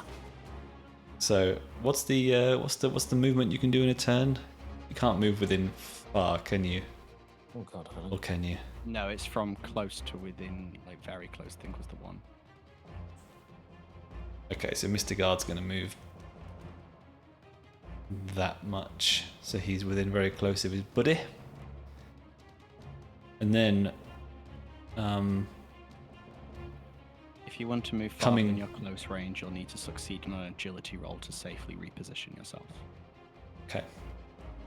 And then coming down the street after escorting the carriage out of town comes an archer on mounted horseback. Oh shit. He's come back from the... He was with the carriage, has come back. Wondering when the guard had gone. So he is going to fire his longbow That at require a you. fear to do that? I've activated all of them with my head guard. He just fucking appeared out of nowhere. Yeah, he's been activated. Oh, you liked it because of the thing. Oh, love it. Love it. Oh, I don't love it, but I love it. You know what I mean? I love it for the drama. I love it for the Don't love it for the drama. drama. The drums. Right. What's your evasion, Vane? It's more than 9, isn't it? 12. Yeah, okay. So that the longbow misses. Don't And feel anything. that guard is going to hit you with his sword, which hits. Who's that on Vane? Mm-hmm. Okay, I'm gonna use my ability to step in and do I am your shield, and I'm gonna mark a stress to take that damage instead. Yes!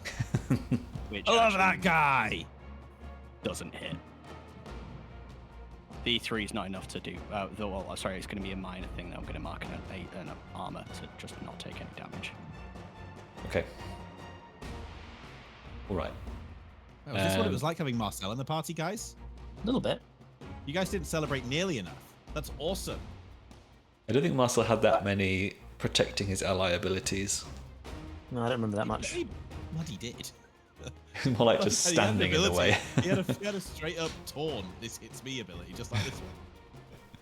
And how do you know? How do you know that's a react? Does that specify if it's like reactive or? No, it's not even a reaction. It's just when an ally Says it. within very close range would take damage, I Nice. can mark a stress Nice. stand in the way. So I believe That's I can awesome. technically just keep abusing this and reuse it to take everyone's hits. If Well, I that's want why to. I'm thinking about my long retractor, as whether or I've not got it can just strength. happen. Well, no, because his ability has a trigger. It says when Yeah. this happens, you do this. Yeah, but Yeah, it it's costs stress, And I- which and is I- obviously yeah. a limited. Which So a does limited- Retract does as retract well. as well. Retract does. That's what I'm thinking. Like it does, and it's something that you But can do. something- mine is explicitly on the trigger. of Yeah, when yeah. someone That's takes the hit. interesting. It's interesting. Cool. All right, I'm going to roll the other guards as well onto Keedo. So here comes Okay, the this men. is what I wanted to get in the way of, to just sit here and take all of your hits for you and go, no. So a 6, I believe, is a miss. It is. Sniz. A 10 is a hit. It is. Roll that to damage. That is a 6 damage on the blade guard. Another minor. Yeah, I think I'll take that one. It's another hit point lost. And then on Headguard, that is a hit. Headguard, Mr. Mace, coming at you with 10 damage. So I'll have to armor that. Down to another minor. I don't have to, but I'm gonna. Another minor. What HP are you on now? 3. Alright.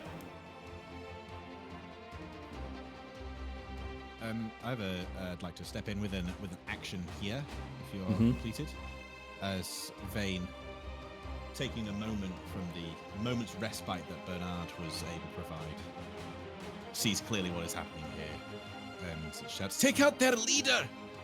And will fire, on a successful spellcast roll, which we'll do first. The target within far. The difficulty against him is that 12? He is 15. 15? Well, this probably isn't going to happen. Ooh. Ooh.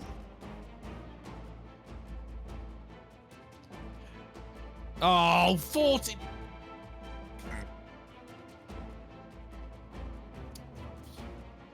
Oh. That's sad, isn't it? Well, that's right. Hey, got hope, though. hey. Oh. I can use my reassurance ability. Hey, I nearly took that. Once per rest after an ally attempts an action roll, but before the consequences take place, you can offer assistance or words of support. When you do, your ally can re-roll their dice. So that doesn't cost a token. It has a 0 token cost, but you can only do it once per rest. So from the midst of being beaten up, Keedo's like, "Yes, that's a very good idea." Well, let's pray your words of encouragement were enough. 15.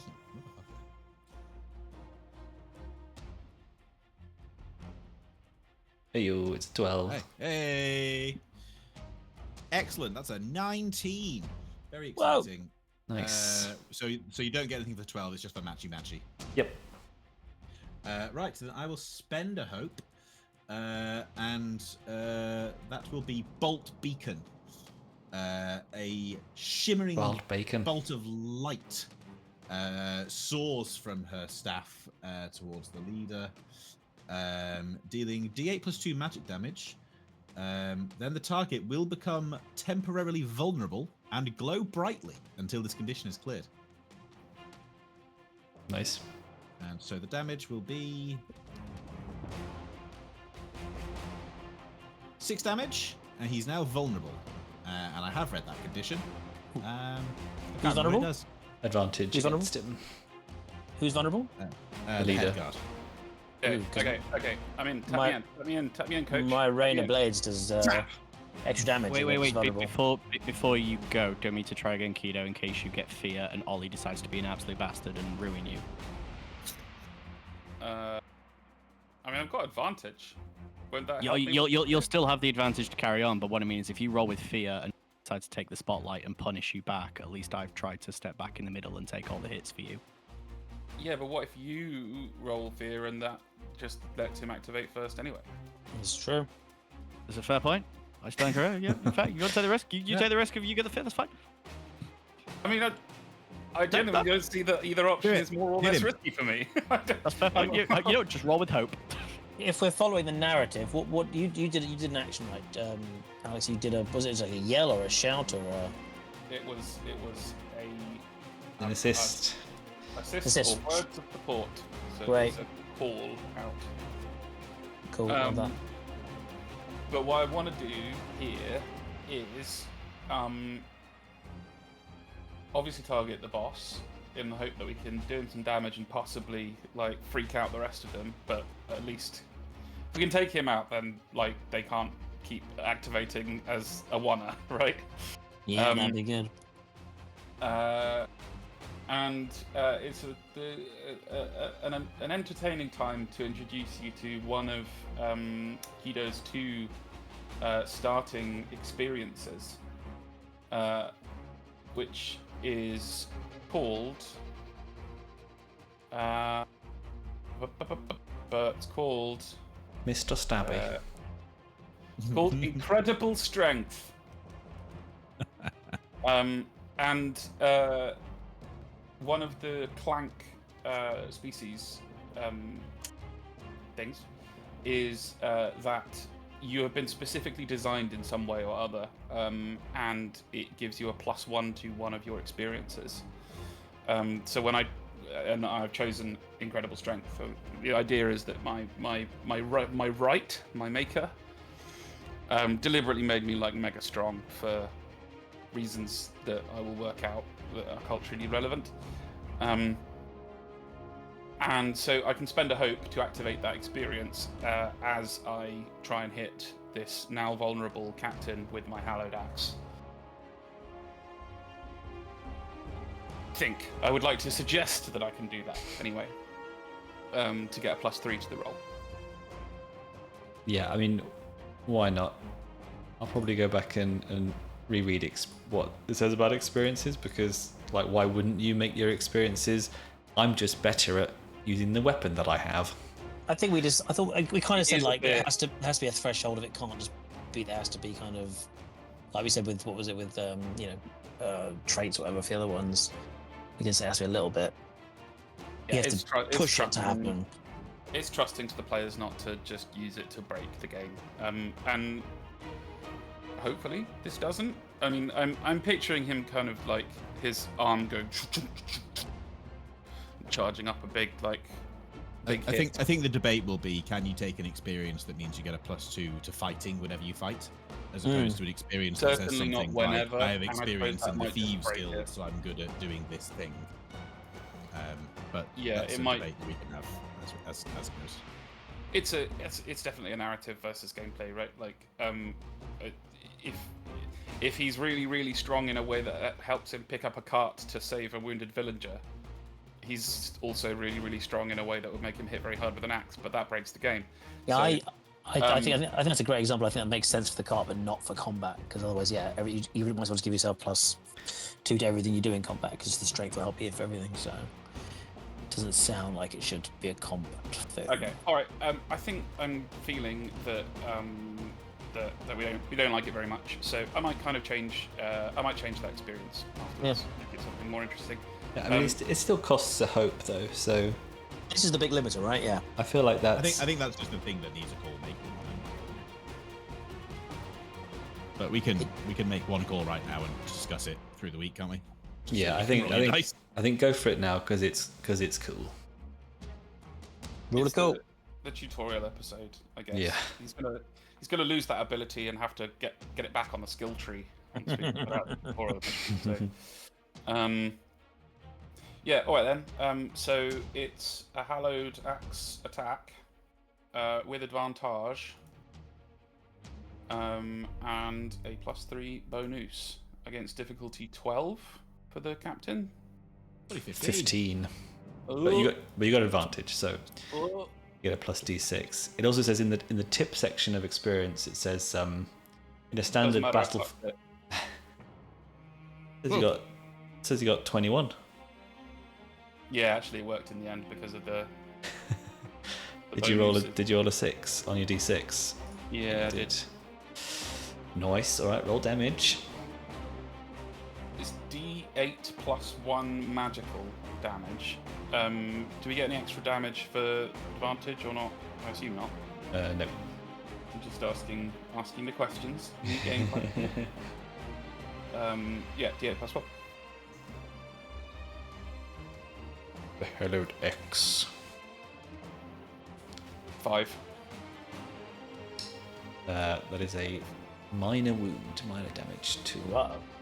the head guard, and you rolled with hope, so take your hope point. Get that hope back. But Yeah. There are ways you can spend hope, by the way, as well. Like not just banking it for yourself. There are ways to Go to the play guide. Oh my god, it's right. Spend 3 and you can do a tag team roll. Yeah, they're really fun. We're a bunch, aren't they? Is that 3 you can pull your hope together, or 1 you have to cast 3? No, well, one person declares it, and that person takes all 3, but you can only declare it once per session. But you can be affected by multiple tag team rolls per session, if that makes sense. So I could do 1 and tag us both in, and later on you could tag us both in by declaring yours and spending your 3 hope. And in that, we would both roll. Whoever rolls highest is the one that counts. But when it comes to damage, we both roll and they stack together. Whilst we're kind of running out of time, does anybody want to do a tag team before the? Can't afford it. Oh, I want to be in the middle of things. boring. I think we should let. Don't just nod, Hodgie. I think we should let Bernard get into the middle of things before we wrap things up, because he's been trying so hard to get there. I'm trying. Yeah. All right, roll your agility roll. I'm going to do the exact same thing. Spend a hope to add the +2 to this. And then, yeah. Oh, good. with fear. I'm in. though- It's with fear. I'll take it. I'm in.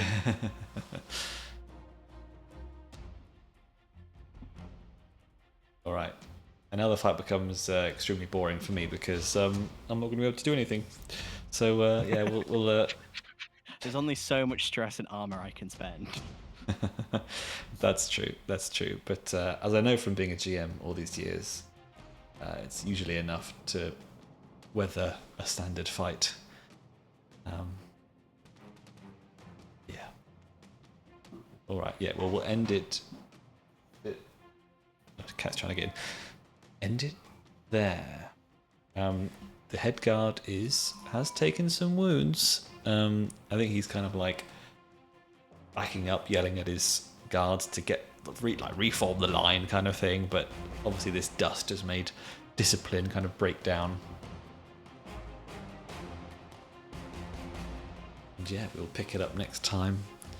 Finish this fight and then find out what the bloody hell's going on. We didn't do our connections questions. Oh, Next I knew time. that was going to happen. Yeah. Next time, first combat, bit slow, standard. Has anybody thought of a connection they want to say? Well, I mean, you just ask. We have to ask them, and they answer it. So it's less about. Oh, right. No, Anybody you don't know want the answer to ask it. one? No. Where are they? Go on then. I'll ask one quickly, and that will be. I think it'll be to. Let's go with Keedo. And I ask you the question, Keedo. What Yes? weird hobby or strange fascination do we both share? Origami. Makes sense. I like it. Yeah, I mean that was we- that was literally just completely off the top of my head. Yeah. That might not be fun. Alex's answer was either going to take one word or 5 minutes. That's my way. It's always my way. I might not interpret again. I don't want to oversimplify. It's a bit of a trope for the clank, but I almost feel like that's something that Vane could have taught. Well, you both knew Kinda about taught him. the flower, so maybe it's alchemy or something. I think Yeah, that I think might, that makes sense to me. that might be interesting. I mean, I think I don't picture Keedo as being like, I'm a healer. That's what I am. I'm a cleric. I'm a healer. I heal people. I want to have healing potions and healing spells and blah blah blah. But I mean, it is a part of his mission, and like his people do have an inherent connection with this flower and with magical reagents in general. So yeah, I kind of like that. It could be something like slightly more off the cuff within alchemy, though. Like, maybe this I don't know why my brain's going here. I was thinking like maybe like stimulants, or like Vane's actually gotten deep into the study of microdosing at the academy. And maybe they both share an interest in this Crypto? particular corner of the world. I feel like this is where this is going. Yeah, I think an interest in rare magical herbs and their effects, and maybe Yeah. cooking them into nice food recipes, which is quite funny with Keedo because he doesn't eat. Like Vision in Marvel, he likes cooking still. Mm, And it's quite a nice. Yeah. I like it. It feels odd, but not right. yeah, I like the idea of Vane like calling Keedo in for some like, oh, you're like 500 years old. Have you ever seen this plant before? Yes, Yeah, I and made him then- 41, but maybe he should Oh. be just super old. yeah, make him all. I think that'd be fun, because then I can imagine Vane being like, so how are we going to get the company to actually head to this obscure village so that we can go and find this rare herb? Yeah, this is actually quite adorable. I'm happy with this. I'm glad we had this conversation. Nice. Lovely. I'll ask Bernard one of my questions. I said, "Why do you trust me so deeply?" Oh, Shell Brothers. It's the easy answer. I weirdly would. It probably would be the Shell Brothers mentality to Yeah, it. it's nice. I think it'd be quite fun, yeah, with the only two, like with the two Galapa who are in these senior positions. Sure. We do come from very different approaches to things, Mhm. but still Shield Bros. Nice. And you do sleep in little corner together in the shells True. It's true. on the beach. I'll Dig into the ask sand. my next then of Vane. Mm. What small gift did you give me that you notice I always carry with me?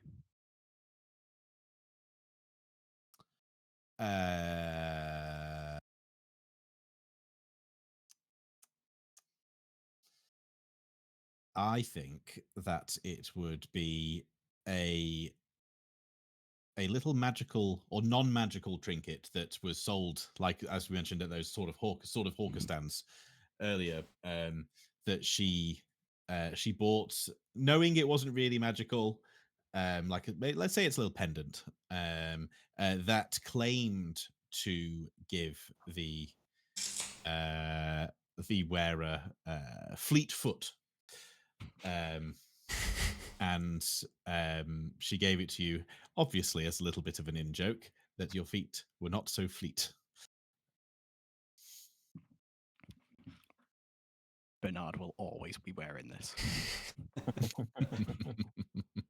Just needs the winds of magic to pick up. I like to think that maybe it is secretly a powerful artifact that does exactly that, but we haven't used it right, or don't Very have the power. specific we both circumstances. believe it's just a prank thing. It turns out, holy shit, this really did work. One day.